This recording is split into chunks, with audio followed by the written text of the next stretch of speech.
Mideast Realities, a unique half-hour highlighting the real Middle East.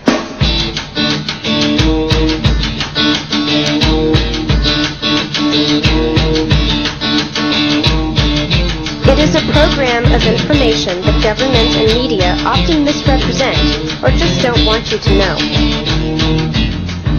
Get the news without bias. Facts without distortion.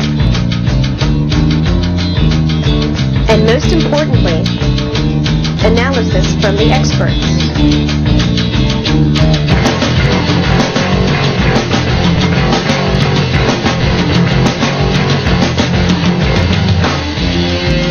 With your host and chairman of the Committee on the Middle East, Mertv Sd.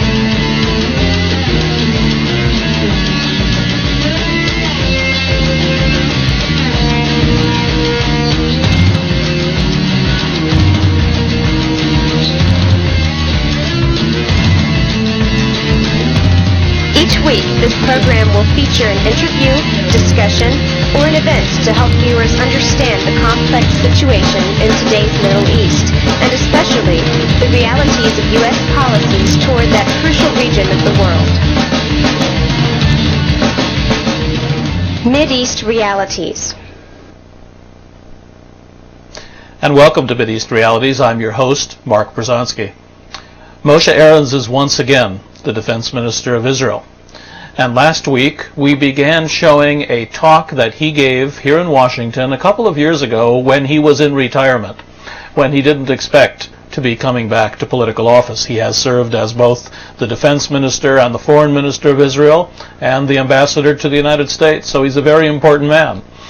But one of the most important things he's done is he chose Bibi Netanyahu as his protege. And so Moshe Aarons is the man responsible for bringing all of us Bibi Netanyahu.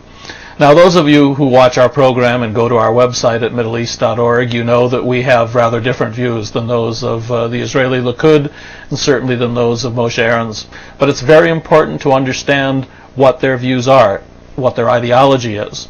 And when Moshe Aarons spoke a number of years ago at the Adass Israel Synagogue here in Washington, Mideast Realities was there.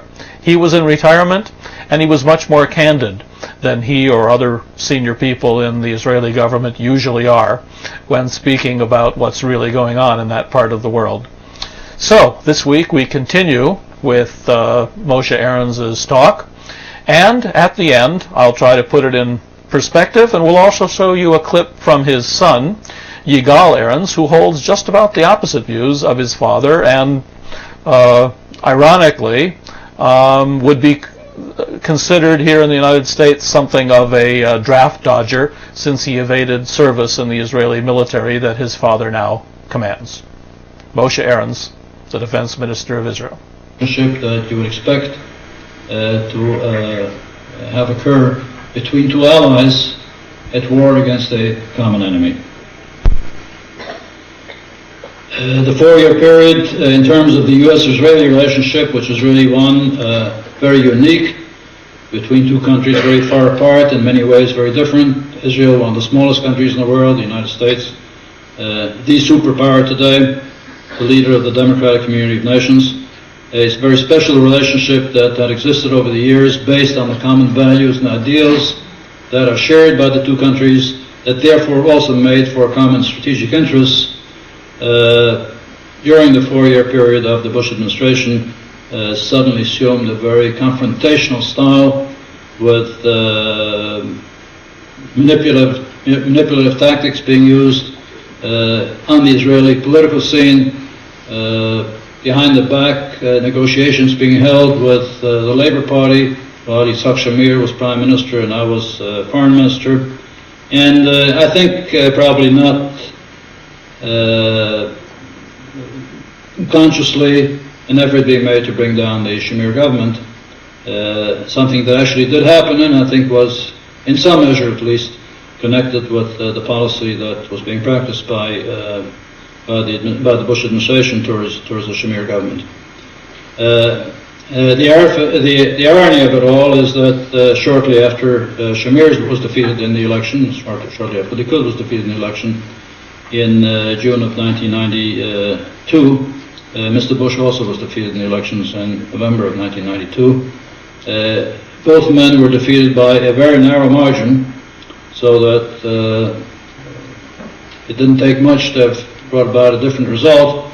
And I think, therefore, it is not inconceivable that the fact that many amongst the American electorate who felt dedicated to the U.S.-Israeli relationship and who could not bring themselves to vote for Mr. Bush because the image that had been created of an antagonism, a confrontational posture towards Israel, that many of those who did not vote for him may be for the deciding vote that brought about his defeat. Today we are not far from a second round of elections. Elections in Israel and the United States are usually, not always, held just about at the same time in November, in a year that is divisible by 4. Our elections are now scheduled to be held in November of 1996, just as the coming elections in the United States. And at least by looking at the polls today, it looks like the Labour victory in 1992 might have been almost accidental in nature. Polls in Israel today indicate that the Likud would gain a sizable majority or gain significantly more votes than the Labour Party would. It is important to point out that the platform on which Rabin was elected, by this very narrow margin, he has a 1-vote margin in a 120-member parliament. The platform that he was elected on is totally dissimilar from the policy that he's pursuing. And as a matter of fact, I suppose nobody in Israel would argue with the statement that if Rabin, during the election campaign, had said that he wants to negotiate with the PLO and sign an agreement with Arafat, that he's prepared to give up control over the Golan Heights to Syria, he never would have been elected. There was a total reversal in his position after the election, and whether he really had a moral mandate for what he's doing is something that each and every one of you, I think, can judge for yourself. I think I'm probably running out of the 15 minutes that you've assigned to me, and I'm sure we'll get a chance to get back and talk about many of the things that I've not mentioned. It's no surprise to you to hear that I'm not in agreement with the policies of the present government. I think the Oslo Agreement was a very bad mistake. I think that is becoming apparent to many, possibly even to Mr. Rabin, who was a signatory to that agreement.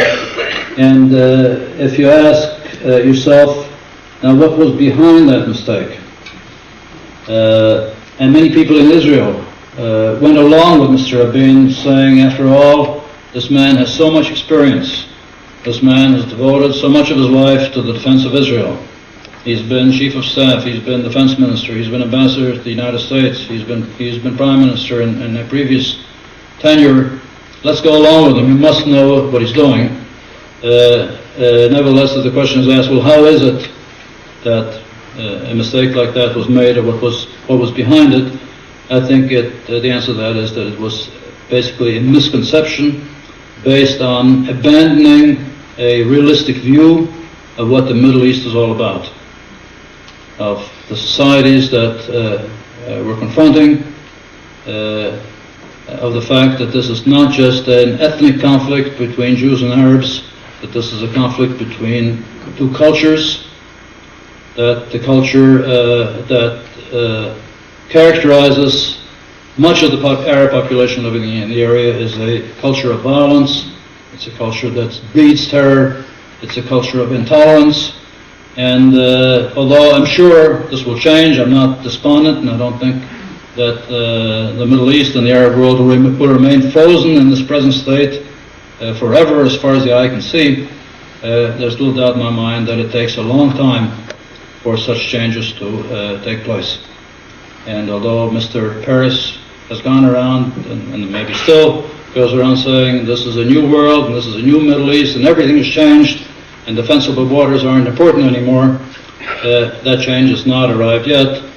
And unfortunately, it's taken some very terrible terrorist incidents in Israel recently.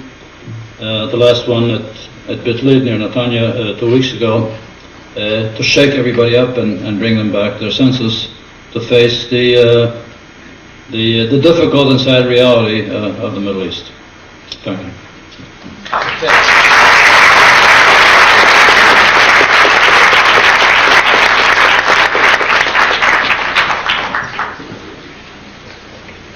Thanks very, very much, Ambassador Ahrens.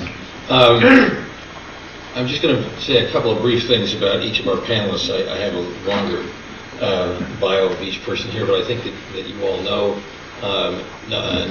them. Margaret Warner is now Chief Washington Correspondent for the McNeil Lehrer NewsHour. We've all seen her on CNN's Capitol Gang. She was a diplomatic correspondent for Newsweek, and she also covered the White House at one time. She is deeply experienced in Middle Eastern affairs. Margaret, why don't you start off with the first question? Great. I want to call you Mr. Minister because the whole time the three of us traveled with Secretary Baker and went to Israel many, many times, you were a minister rather than an ambassador. And what you should know about the three of us is that we've probably had more cups of coffee together in the King David lobby than most of us care to remember, waiting for Minister Ahrens and Mr. Baker and others to come out and tell us what was really going on. I think probably most people in the audience would really like to hear about what you think where Israel should be headed now, but let me just ask you one question about what you deal with in your book. You said that you thought that Bush and Baker really helped engineer the downfall of the Shamir government. Could you tell us just briefly 2 or 3 things that you thought contributed to that, or do you really feel that it brought about the downfall of the government, apart from many, many other factors that were at work there? Some things are coming to light even now, after more than 4 years have passed, and one that doesn't relate directly to your question but is indirectly related to it, is the fact that the Labour Party and Labour Party leaders had contacts with the PLO during the time that they were members of the National Unity Government led by Yitzhak Shamir, during a time when this was illegal by Israeli law, and that they had contacts with the PLO just prior to the Israeli elections in an attempt to get the PLO to use its influence to increase the number of votes that the Labour Party would get from the Arab population in Israel, who are Palestinians in every sense of the word, except for the fact that they are citizens of Israel. I mention that only because in the book I point out that Labour Party leaders, ministers in our government, sitting with us around the government table, were in contact with the administration here, and to some extent participated in collusion behind the backs of the people who are officially designated by the Israeli political system to represent the State of Israel, the Prime Minister and the Foreign Minister. But I think the outstanding example, which no doubt had a direct effect on the election results in Israel, was the question of the loan guarantees. And I know that frequently this has been misunderstood or sometimes even misrepresented as having been a request by Israel for $10 billion of additional aid over and above the aid that they had gotten in past years from the United States. Actually, as the name implies, it was a request for the United States government to provide guarantees for loans that Israel would take from banks or financial institutions and that Israel would repay. So no significant amount of money was required. And these loan guarantees were asked for by Mr. Shamir in order to help Israel cover the cost of absorbing the over 500,000 immigrants that arrived in Israel during those years from the Soviet Union or the republics that were once part of the Soviet Union. And so there was this great human dimension in this issue. And Mr. Shamir made, in my view, a tactical mistake in that he explained to the people of Israel that these loan guarantees were absolutely essential for Israel's future.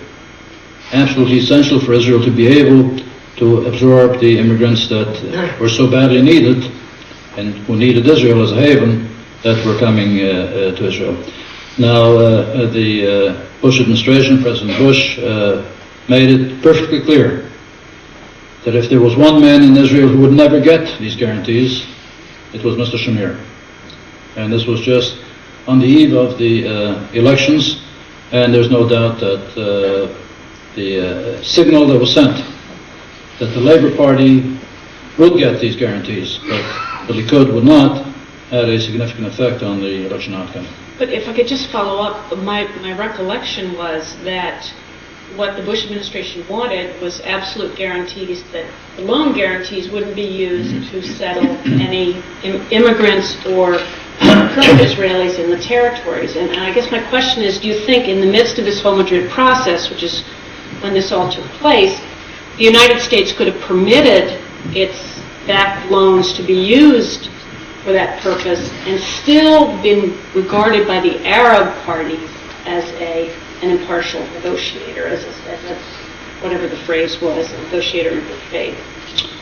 Well, the administration, Secretary Baker personally was given ironclad assurances in my presence by the Prime Minister that these loans, guaranteed by the U.S. government, would not be used to fund settlement efforts in Judea, Samaria, or Jerusalem. And Mr. Bush made a point of the fact that he opposed any building in the eastern part of Jerusalem as well. It wasn't just a question of Judea and Samaria. And the response we got from Secretary Baker was, he said, money is fungible. I think this was the first time that Mr. Shamir learned what the meaning of the word fungible was. And he said it doesn't matter if you say you're not going to use the loan money for settlements. It'll make other money available, and we're not going to be a party to that. Well, I've been asked frequently whether this is not justified. If the United States provides Israel with assistance, in this case with guarantees, and under other circumstances with actual grants, doesn't the United States have a right to demand of Israel that it change its policy, that the government of Israel change its policy? Well, it may legally have that right, but in my view, this is totally off the mark and it's unprecedented. Because after all, there have been in the past, I'm sure there will be in the future, differences of opinion between Israel and the United States. Difference of opinion between the United States and other democratic countries, the United States and France, the United States and Britain. But I think that it has not been done, and it should not be done, in terms of the interests of the United States, of the country involved, of the relationship between these countries, that assistance that is given be utilized as a lever in order to force a democratically elected government to change its policies. The Reagan administration was never crazy about settlements in Judea and Samaria. But it never used that issue as a lever or as a hammer to beat Israel over the head and to try to force its government to change its policy. Mr. Bush knew enough about Israeli politics to know that Mr. Shamir, in the political scene as it existed in Israel, in terms of the beliefs that Mr. Shamir had, was not capable of making that change. And so in effect what he was saying is, you're not getting these guarantees as badly as the Russian immigrants may need them.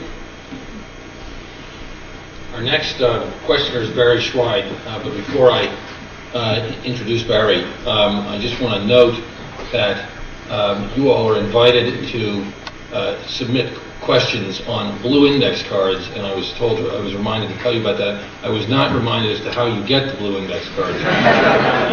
Where are even orange index cards? What is the procedure, Jeff?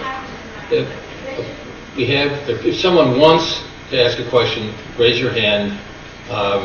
We will pass out that card, and we will select the most tasteless questions, and I will repeat them.